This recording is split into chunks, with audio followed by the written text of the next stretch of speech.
ಇತ್ತಿರೋ ಸತ್ತಿರೋ ಅಂತ ತಿನ್ನೋದು. ಅದೇ ಒಂದ್ ಸ್ವಲ್ಪ ನೋವದಿಂದ ಹೇಳ್ಬೇಕಾಗ್ತದ, ನೋವಾಗ್ತದ. ರೈತರ ಅಂದ್ರ ಜೈ ಜವಾನ್ ಜೈ ಕಿಸಾನ್ ಅಂತ ಹೇಳ್ತಾರ.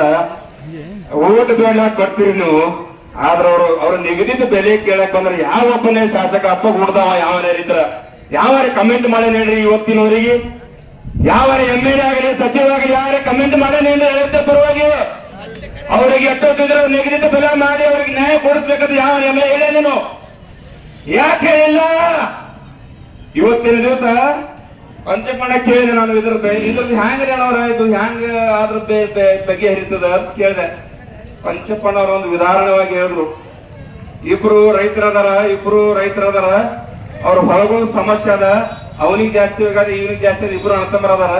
ಒಬ್ಬ ಅದಾಗ ನ್ಯಾಯ ಮಾಡವ ಅದನ್ನ, ಆ ನ್ಯಾಯ ಮಾಡವನೇನು ಇಬ್ರು ಜಮೀನು ಹೊಡೆದಾನ, ಹ್ಯಾಂಗ ನ್ಯಾಯ ಮಾಡ್ತಾನ ಇವ ಅಂತ ಹೇಳ್ತಾರ.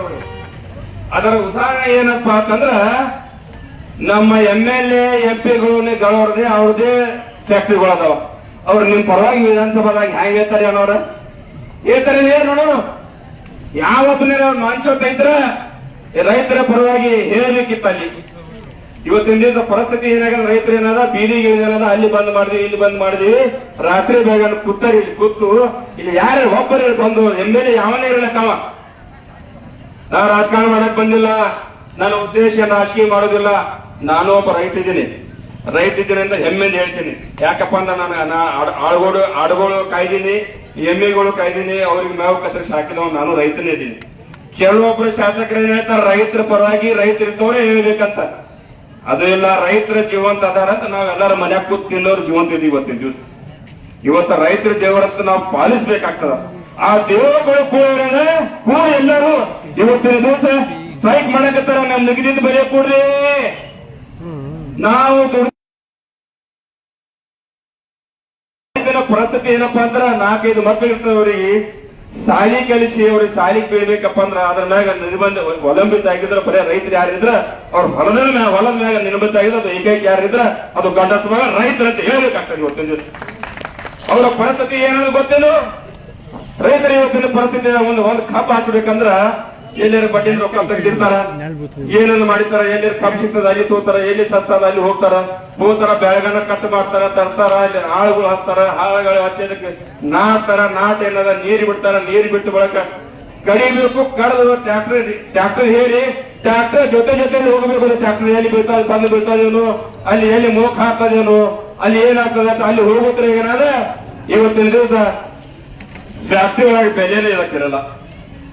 ಹಾಗಾಗಿ ರೈತರ ಶ್ರಮವನ್ನು ಈ ಸರ್ಕಾರ ಏನದ, ಸಿದ್ದರಾಮಯ್ಯ ಸರ್ಕಾರ ಇದಕ್ಕ ಬಹಳ ಗಂಭೀರವಾಗಿ ತಗೋಬೇಕು.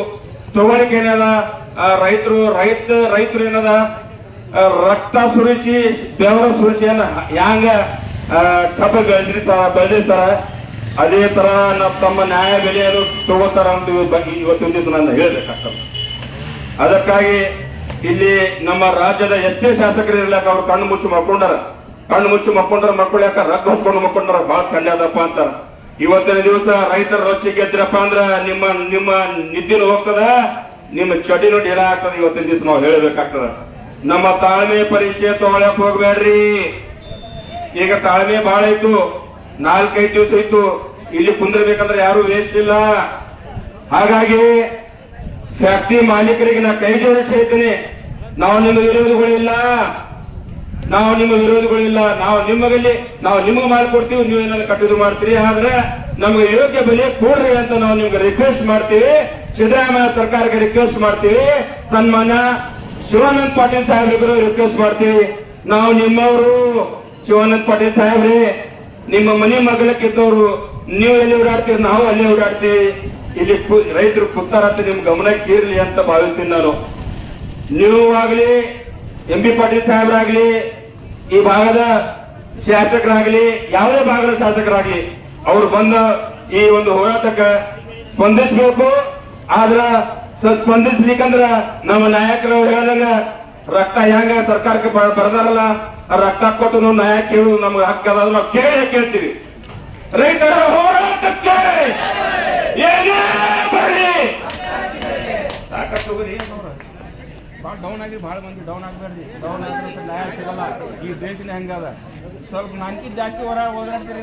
ಯಾಕಂದ್ರೆ ಹೂ ಅಂದ್ರೆ ಆ ಕಡೆ ಕೇಳ್ತದ 10 ವರ್ಷ ಹಿಂಗ್ಯಾಕೆ ಮಾಡಕತ್ತೀವಿ ನೋಡೋಣ ಜೋರಲ್ಲಿ ಯಾಕೆ ತಾಕತ್ತಿ ಹೋಗ್ತೀವಿ ನೋಡೋಣ. ರೈತರ ಹೋರಾಟಕ್ಕೆ ಏನೇ ಬರಲಿ, ರೈತರ ಹೋರಾಟಕ್ಕೆ ನನಗೆ ಮಾತಾಡ್ಲಿಕ್ಕೆ ಅವಕಾಶ ಕೊಟ್ಟಿದ್ದಕ್ಕೆ ತಮ್ಮೆಲ್ಲರಿಗೂ ಧನ್ಯವಾದಗಳನ್ನು ಹೇಳಿ ನನ್ನ ಮಾತಿಗೆ ವಿರಾಮ ಕೊಟ್ಟಿನಿ. ಬಹುತೇಕ 2 ನಿಮಿಷ ಹೇಳಿದ್ರೆ ನಾ 5 ನಿಮಿಷ ಮಾತಾಡ್ಬೇಕು ಅನಿಸ್ತಾ. ದಯವಿಟ್ಟು ತಮ್ಗೆ ಕೈ ಜೋಡಿಸಿ ಕ್ಷಮೆ ಕೇಳಿ ನನ್ನ ಮಾತಿಗೆ ವಿರಾಮ ಕೊಡ್ತೀನಿ. ಜೈ ಹಿಂದ್, ಜೈ ಕರ್ನಾಟಕ.